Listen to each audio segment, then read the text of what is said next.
자, 2026년부터 우리 연금 세금이 정말 크게 바뀝니다. 이게 은퇴하고 나서 내 현금 흐름을 완전히 바꿔놓을 수도 있는 아주 중요한 변화거든요. 그래서 오늘 제가 여러분의 든든한 전략 가이드가 되어드릴게요. 아마 많은 분들이 제일 먼저 이런 걱정부터 하실 거예요. 아니, 법이 또 바뀌어서 결국 내가 받을 돈 줄어드는 거 아니야? 그쵸. 이 질문 제가 아주 명확하게 답부터 딱 짚고 넘어가겠습니다.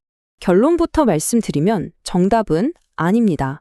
오히려 이게 기회가 될 수 있어요. 진짜로요. 이 새로운 규칙들을 제대로 딱 이해하기만 하면요. 세금을 확 줄이고 내가 실제로 손에 쥐는 돈을 더 늘릴 수 있는 그런 기회라는 거죠. 어떻게 그게 가능하냐고요? 그 비결 지금부터 하나하나 알려드릴게요. 자, 그럼 이제 본격적으로 한번 시작해 볼까요? 우선 우리나라 연금 구조가 어떻게 생겼는지부터 알아야 해요. 흔히들 3층 집에 비유하는데 이 구조를 알아야 앞으로 바뀔 내용들을 제대로 이해할 수 있습니다. 우리의 노후 자산이 바로 이 3층짜리 집이라고 생각하시면 돼요. 1층은 국가가 책임지는 국민연금, 그리고 2층은 회사가 마련해주는 퇴직연금, 마지막으로 3층. 이 바로 우리가 직접 차곡차곡 쌓아올리는 개인연금, IRP나 연금저축 같은 거죠. 오늘 우리가 집중적으로 파헤쳐볼 부분은 바로 이 2층과 3층, 이걸 어떻게 하면 더 똑똑하게, 더 유리하게 활용할 수 있을까 하는 얘기입니다. 자, 이제부터가 진짜 핵심입니다.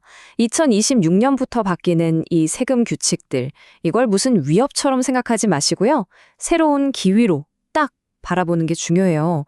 왜냐하면 우리를 기다리는 아주 큰 혜택이 두 가지나 있거든요. 자, 첫 번째, 정말 반가운 소식이에요. 뭐냐면 퇴직금을 연금으로 받을 때 내는 세금이 더 줄어든다는 겁니다.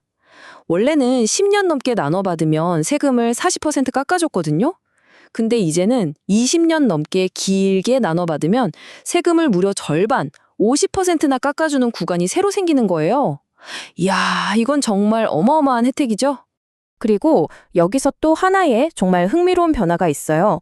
만약에 연금을 내가 죽을 때까지 평생 받는 종신형으로 선택하잖아요? 그럼 예전처럼 나이에 따라서 세율이 3.3%네, 5.5%네 이렇게 복잡하게 달라지는 게 아니라 그냥 무조건 나이 상관없이 딱 3%. 이 국내 최저 수준의 단일세율을 적용받게 되는 겁니다. 그러니까 오래 살면 살수록 더 이득인 구조가 만들어진 거죠. 자, 이렇게 새로운 규칙들이 있다는 건 이제 알았어요.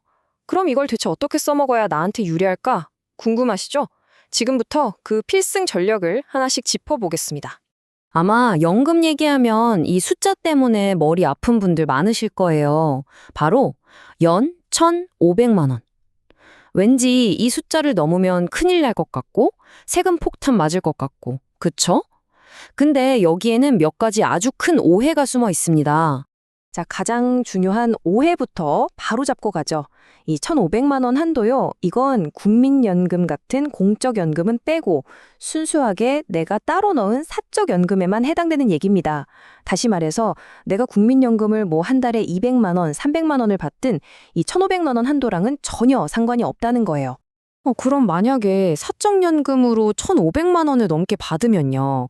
그럼 진짜로 사람들이 말하는 그 세금 폭탄? 그거 많은 거 아닐까요? 아니요. 그게 바로 오해라는 겁니다. 폭탄이 아니에요. 이건 선택의 문제입니다. 내가 1,500만 원 넘게 받은 그 금액에 대해서 에이, 그냥 16.5% 세금 내고 깔끔하게 끝낼래 하는 분리과세를 고를 수도 있고요. 아니면 나 다른 소득 별로 없는데? 하시는 분들은 전체 소득을 합쳐서 신고하는 종합소득세가 오히려 세금이 더 적게 나올 수도 있어요. 그러니까 이건 벌금이 아니라 나한테 더 유리한 방식을 내가 직접 고르는 거예요. 근데 더 놀라운 사실이 뭔지 아세요? 우리가 막 머리 싸매고 고민 안 해도 나라에서 아예 법으로 정해놨어요.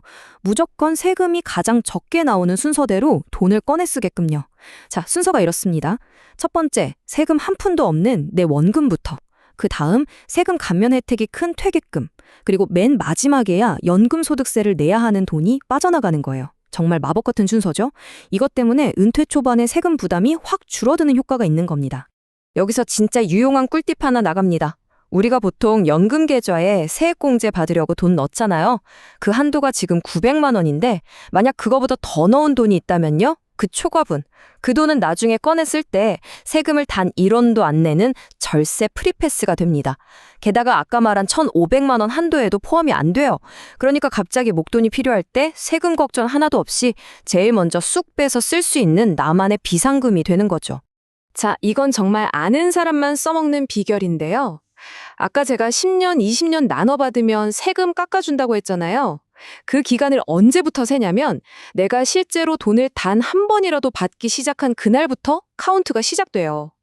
그러니까 당장 내가 돈이 필요 없더라도 만 55세가 딱 되자마자 신청해서 한날에 단돈 10,000원이라도 인출을 시작하는 거예요.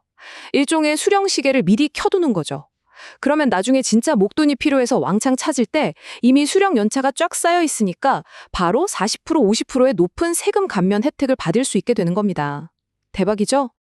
자, 지금까지는 좋은 얘기, 혜택 얘기를 했는데요. 이제는 이것만큼이나 중요한 거, 우리가 절대로 빠지면 안 되는 함정들에 대해서 알아볼 시간입니다. 내 소중한 자산을 지키려면 이건 꼭 알아두셔야 해요. 가장 치명적인 실수, 절대 하지 말아야 할 것, 바로 중도 해지입니다. 만 55세가 되기 전에 급하다고 연금 계좌를 그냥 깨버리면요. 그동안 세액공제로 받았던 혜택보다 훨씬 더 높은 16.5%의 기타소득세를 벌금, 페널티로 내야 합니다. 보세요. 내가 받은 혜택보다 뱉어내야 할 페널티가 더 크죠?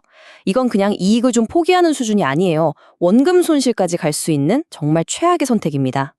그리고 매년 연금을 찾았을 때도 지켜야 할 연간 인출 한도라는 게 있어요. 공식이 좀 복잡한데 이거 다 외우실 필요는 전혀 없고요. 핵심만 기억하세요. 나라에서 정해준 이 한도를 넘어서 돈을 빼면 그 넘어간 금액에 대해서는 아까 그 무서운 페널티 세율 16.5%가 적용된다는 거.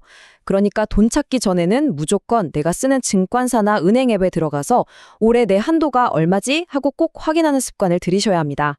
은퇴하고 나면 사실 세금보다 더 무서운 게 건강보험료, 건보료 폭탄이라는 말도 있잖아요. 근데 정말 다행인 소식이 있습니다. 현재까지는요, 우리가 받는 개인연금이나 퇴직연금은 건강보험료를 계상할 때 소득으로 잡히지가 않아요. 오직 국민연금 같은 공적연금만 포함됩니다. 이 점을 잘 활용하면 은퇴 후에 건보료 부담을 줄이는데 아주 큰 도움이 될 수 있겠죠? 자, 이제 이론은 끝났습니다. 배운 것들을 바로 행동으로 옮길 시간이에요. 오늘 이 얘기 다 듣고 나서 그래서 뭐라고 하실 수 있으니 바로 실천할 수 있는 것들만 딱 정리해 드릴게요. 딱 이 4가지. 지금 바로 한번 확인해 보세요. 특히 만약 지금 55세가 넘으셨다면 아까 말씀드린 그 수령 연차 시계를 지금 바로 똑딱 하고 켜두시는 게 정말 현명한 선택입니다. 그리고 계좌를 IRP랑 연금저축 이렇게 나눠주면요. 나중에 돈 뺄 때 어떤 계좌에서 먼저 뺄지 전력 짜기가 훨씬 더 편해져요. 마지막으로 이 말씀은 꼭 드리고 싶어요. 여러분, 세금이 무서워서 연금 모으는 걸 주저하는 게 사실은 가장 큰 손해입니다. 나중에 연 1,500만 원 넘어서 세금 내면 어떡하지? 이런 걱정을 한다는 건요. 반대로 생각하면 그만큼 든든한 노후 자금을 내가 잘 모았다는 아주 행복한 증거이기도 한 거예요. 오늘 배우신 2026년의 이 새로운 규칙들, 이걸 두려워하지 마시고 기회로 삼아서요. 정말 든든하고 여유로운 노후를 만들어 가시기를 제가 진심으로 응원하겠습니다.